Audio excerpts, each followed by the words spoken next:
νύχτα στη λίμνη της Γενισαρέτ είχε γίνει εφιάλτης. Οι μαθητές, έμπειροι ψαράδες, πάλευαν με κύματα που σκέπαζαν τη βάρκα.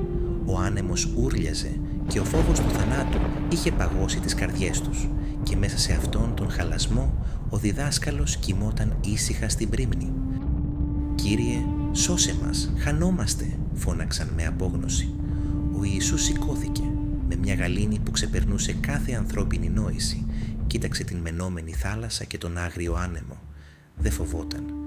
Ήταν ο Δημιουργός που μιλούσε στο δημιούργημά του.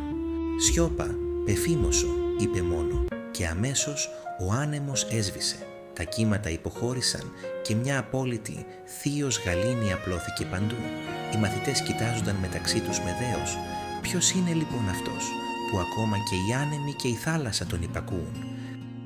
Όποια τρικυμία και αν περνάς στη ζωή σου σήμερα, θυμήσου, ο Χριστός είναι μέσα στη βάρκα σου. Μη φοβάσαι.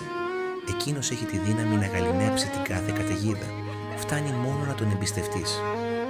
Αν νιώθεις ότι ο Χριστός είναι η προστασία σου στις καταιγίδες της ζωής, γράψτε «Δόξα ο Θεός» στα σχόλια. Μοιραστείτε τότε αυτό το βίντεο για να δώσετε ελπίδα σε κάποιον που παλεύει με τη δική του τρικυμία σήμερα.